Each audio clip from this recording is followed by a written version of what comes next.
खुद ही अपने हाथों से अपने घर में मौजूद उम्मीद के दरवाजे, खुशियों की छोटी छोटी खिड़कियाँ, शुक्रगुजारी के रास्ते और हिम्मत की रोशनी बंद कर देंगे तो फिर इस अंधेरे और मायूसी को हम डिप्रेशन का नाम दें या बर्बादी का। मगर अपनी सोचों के और लाइफस्टाइल के ज़िम्मेदार हम खुद हैं। This is Sumaira Khanzada, rehab clinical psychologist and student counsellor. Depression अचानक से अटैक करने वाली या कोई वायरल बीमारी नहीं। जिस तरह एक नशा करने वाला धीरे धीरे अपने ब्रेन को इसका आदी बनाता है, बिल्कुल इसी तरह से डिप्रेशन और मायूसी भी धीरे धीरे हमारी ज़िंदगी के रंगों को फीका कर देती है। ग्लास आधा भरा हुआ है या खाली, ये आपके देखने का अंदाज़ है। डिप्रेशन पे की हुई मेरी अपनी एक रिसर्च की फाइंडिंग है जो मैं इस वीडियो में आपके साथ शेयर करूँगी। उसके आंसर देकर आप भी ये मालूम कर सकते हैं कि क्या आपको डिप्रेशन है, किस लेवल का है और किस टाइप का है। डिप्रेशन की अनगिनत सोशल एंड कल्चरल वजूहात हैं, लेकिन बायोलॉजिकल रीज़न सबसे स्ट्रॉन्ग है। According to the WHO, approximate 30 million people of all ages suffering from the depression, and depression affects women more than men. बहुत मुमकिन है कि ज़्यादातर लोगों के डिप्रेशन की वजह स्ट्रॉन्ग सोशल, साइकोलॉजिकल और फाइनेंशियल प्रॉब्लम हो, लेकिन ज़िंदगी फिर ज़िंदगी है। इसे घसीटने के बजाय बेहतर अंदाज में गुजारना ज़्यादा अच्छी चॉइस है। आज की तेज़ रफ्तार दुनिया में जहाँ हर कोई दौड़ रहा है, वहाँ वो लोग जो थक जाते हैं या कम हिम्मत होते हैं पीछे रह जाते हैं। दूसरों से पीछे रह जाने का दुख, पछतावा, गलत फैसलों का गिल्ट, खो देने का अफसोस, सदमा, अकेलापन, अंधेरा, मायूसी, बेचारगी, इन सबको आप एक मिक्सी में डाल के मिक्सर कर लें तो डिप्रेशन तैयार हो जाएगा। अब ये आप पर है कि इस डिप्रेशन को हज़म करना है या फेंकना है। डिप्रेशन महसूस करना या डिप्रेस होना, दोनों में बहुत फ़र्क है। आमतौर पर हम बोरियत, सैडनेस, लो मूड, मौसम की तब्दीली, थकावट, इन सबको भी डिप्रेशन का लेबल लगा देते हैं। इनफैक्ट डिप्रेशन एक बायोसाइकोसोशल डिसऑर्डर है जो ना सिर्फ हमारे ब्रेन के फंक्शंस को बल्कि हमारे ब्रेन के स्ट्रक्चर तक को तब्दील करके रख देती है और जिसका अंजाम अमूमन सुसाइड होता है। डिप्रेशन जैसे वास्ट और इम्पोर्टेंट टॉपिक को 10-15 मिनट की वीडियो में एक्सप्लेन करना ऐसा ही है जैसे समंदर को कूजे में बंद करना, लेकिन इसके कुछ इम्पोर्टेंट पॉइंट्स हम हाईलाइट कर सकते हैं। हमारे ब्रेन में मौजूद केमिकल हमारे तवाज़ुन को बनाए हुए होते हैं। इनमें से अगर एक केमिकल भी इम्बैलेंस हो जाए तो पूरे बायोलॉजिकल निज़ाम को दरम बरम करके रख देता है। डोपामीन, सीरोटोनिन एंड नॉरएपिनेफ्रिन, जिसे कि नॉन एड्रिनल भी कहा जाता है, ये मेन केमिकल है और डिप्रेशन में ये तीनों डिस्टर्ब हो जाते हैं। एक हेल्दी इंसान का ब्रेन और एक डिप्रेस इंसान का ब्रेन इतना मुख्तलिफ होता है कि इसे स्कैन के ज़रिए बआसानी देखा जा सकता है। इस कायनात में ब्रेन सबसे ज़्यादा बड़ी मिस्ट्री है जिस पे आए दिन नई से नई तहकीकात सामने आती रहती हैं। हमारे ब्रेन का एक पार्ट जिसे कि एमिगडाला कहते हैं, जो इमोशनल रिएक्शन करता है और बैरूनी दुनिया से रिएक्शन रिसीव करता है। डिप्रेशन में ये पार्ट बहुत सेंसिटिव हो जाता है। इमोशंस को परसीव करने और रिएक्शन करने का लेवल आम लोगों से मुख्तलिफ होता है। डिप्रेशन में ब्रेन के ऑलमोस्ट सारे पार्ट डिस्टर्ब हो जाते हैं, जिनको डिस्कस करना हमारा मकसद नहीं है, मगर चंद अहम चीज़ों का पता होना बहुत ज़रूरी है। Chemical dopamine, this is a feeling good chemical. ये केमिकल हमारे ब्रेन में सबसे अहम हिस्सों में पाया जाता है, जैसे amygdala, hippocampus and frontal lobe. In part का काम हमारी इंटेलिजेंस, हमारी emotions, memory, sleep and languages functions को कंट्रोल करना होता है और डोपामीन की वजह से सारे फंक्शंस इफेक्ट होते हैं, यानी डिप्रेशन में ये पार्ट डिस्टर्ब हो जाता है। और अगर डोपामीन बहुत ज़्यादा हो जाए तो इंसान यूफोरिक या मैनिक कंडीशन में चला जाता है, जैसे ज़ोर ज़ोर से चीखना, वर्बल अब्यूज़, बेशुमार पैसा खर्च करना, शॉपिंग करना। और जब ये डाउन होता है तो दोबारा से इंसान डिप्रेस हो जाता है। ये एक ऐसा ख़तरनाक सर्कल है जिसको मैनिक डिप्रेसिव कहते हैं। केमिकल सीरोटोनिन, इनका काम हमारे ब्रेन में कॉग्निटिव फंक्शंस को एंड मेमोरी को कंट्रोल करना होता है। इसके डिसबैलेंस होने से डायरेक्ट हमारा हिप्पोकैम्पस एक पार्ट डिस्टर्ब हो जाता है, जहाँ पे हमारी मेमोरी का कार्ड या यूँ कह लीजिए कि मेमोरी की चिप लगी होती है।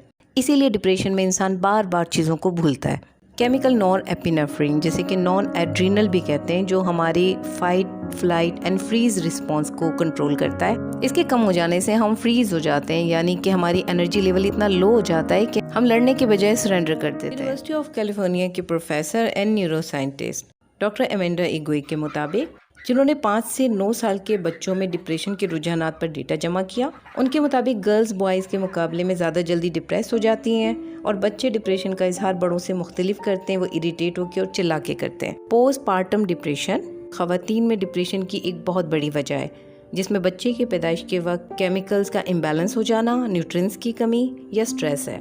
लेकिन मैंने अपने इस हाइपोथेसिस को कंफर्म करने के लिए कि पोस्ट नेटल डिप्रेशन दरअसल प्री नेटल डिप्रेशन से शुरू होता है, इस्लामाबाद फेडरल हॉस्पिटल में 50 हामला औरतों का डेटा लिया। 90% वीमेन वर फाउंड डिप्रेस्ड, जिनमें से चंद अहम वजूहात जो कॉमन थी: लड़की की पैदाइश या बेशुमार लड़कियों के बाद फिर लड़की की पैदाइश, तलाक का खौफ, घर से निकाले जाने का डिप्रेशन, बेइज्जती का खौफ या एबनॉर्मल बच्ची के पैदाइश का डर। क्योंकि ये जानने के बाद कि बच्ची पैदा होगी, उनमें से बहुत से लोगों ने अबॉर्शन की पिल्स ले ली थी। उनके अंदर गिल्ट, हेल्पलेसनेस, फियर, मायूसी वाज़ेह तौर पे देखी जा सकती थी। टर्मिनेशन इलनेस यानी कि वो लोग जो कैंसर, एड्स, HIV और इसी तरह की ऐसी बीमारियों में मुब्तला होते हैं जिनकी डेथ के दिन करीब होते हैं, उन लोगों में शदीद डिप्रेशन पाया जाता है। 2011 में मैंने UNODC के साथ मिलकर HIV एंड एड्स पे एक प्रोजेक्ट किया था। इन लोगों में जो सबसे हाई स्कोर थे वो helplessness, hopelessness and feeling of loss के थे। इसी तरह से पोस्ट मायोकार्डियल डिप्रेशन यानी एक अटैक के बाद दूसरे अटैक हो जाने का खौफ जो मुसलसल BP को हाई रखता है। इन लोगों पर रिसर्च करने के बाद जो चीज़ मैंने सबसे ज़्यादा ऑब्जर्व की वो एग्रेशन एंड गिल्ट था, यानी गिल्ट एंड एग्रेशन दोबारा अटैक होने की वजह बनता है। 8 अक्टूबर 2005 कश्मीर में आने वाला ज़लज़ला, जिसके नतीजे में जितने भी इफेक्टीज थे वो PTSD यानी पोस्ट ट्रॉमेटिक स्ट्रेस डिसऑर्डर का शिकार हो गए थे, जो कि बाद में डिप्रेशन में कन्वर्ट हो गया, क्योंकि feeling of loss, helplessness and hopelessness इसकी एक अहम वजह थी। किसी और वीडियो में मैं इस पर डिटेल में आपसे डेटा इसका शेयर करूंगी। मैंने 200 पेशेंट्स पे ये डेटा लिया था। मैंने डिप्रेशन पर एक रिसर्च कंडक्ट की, उसकी फाइंडिंग से आप भी फ़ायदा उठा सकते हैं, यानी उसके क्वेश्चन का आंसर देकर आप भी ये मालूम कर सकते हैं कि क्या आपको डिप्रेशन है, किस लेवल का है और कौन सा है। इन क्वेश्चन में से अगर 5 क्वेश्चन यानी 5 अलामात आप में मौजूद हैं और उसमें आप इस तरह से आंसर देते हैं कि अक्सर और हमेशा या ज़्यादातर, तो फिर ये ख़तरे की घंटी है। लेकिन ये डिप्रेशन पिछले लास्ट 2 वीक से मुसलसल होना चाहिए। मेरा पहला क्वेश्चन ये था कि लास्ट 2 वीक से आप अपने आप को थका थका, मायूस और चिड़चिड़ा महसूस कर रहे हैं।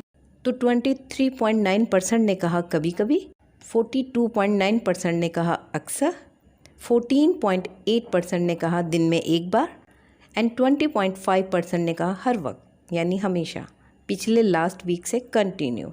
मेरा दूसरा क्वेश्चन कि आप लास्ट 2 वीक से अपनी भूख के डिस्टर्ब होने को महसूस कर रहे हैं कि या तो आप बहुत ज़्यादा खाते हैं या आप बेवक्त खाते हैं या बहुत कम खाते हैं। 43.2% ने कहा कभी कभी, 23.9% ने कहा अक्सर, 19.6% ने कहा दिन में एक बार एंड 13.6% ने कहा हर वक्त। तीसरा क्वेश्चन, लास्ट 2 वीक से क्या आप अपनी नींद को डिस्टर्ब महसूस कर रहे हैं, या तो आप बहुत ज़्यादा सोते हैं या आप मुश्किल से सोते हैं और बार बार आपकी आँख खुलती है। 30.1% ने कहा कभी कभी, 35.2% ने कहा अक्सर, 12.5% ने कहा दिन में एक बार एंड 21.6% ने कहा हमेशा, रोज़ाना, पिछले लास्ट 2 वीक से। कि क्या लास्ट 2 वीक से आप उन चीज़ों को अब इंजॉय नहीं कर पा रहे जिनको पहले बहुत इंजॉय करते थे। 21.6% ने कहा कभी कभी, 41.9% ने कहा अक्सर, 13.6% ने कहा दिन में एक बार एंड 21.9% ने कहा हर वक्त। 5th क्वेश्चन, क्या आपको लगता है कि लास्ट 2 वीक से आप बहुत ज़्यादा थके थके लो एनर्जी के साथ हैं। 19.3% ने कहा कभी कभी, 20.6% ने कहा अक्सर, 14.8% ने कहा दिन में एक बार, 36.4% ने कहा हर वक्त, हमेशा। क्वेश्चन नंबर 6, लास्ट 2 वीक से क्या आप ये महसूस कर रहे हैं कि आपकी कोई अहमियत नहीं है, ख़ानदान में आपकी कोई वैल्यू नहीं है, आप नाकाम हो गए और सब ने आपको छोड़ दिया है।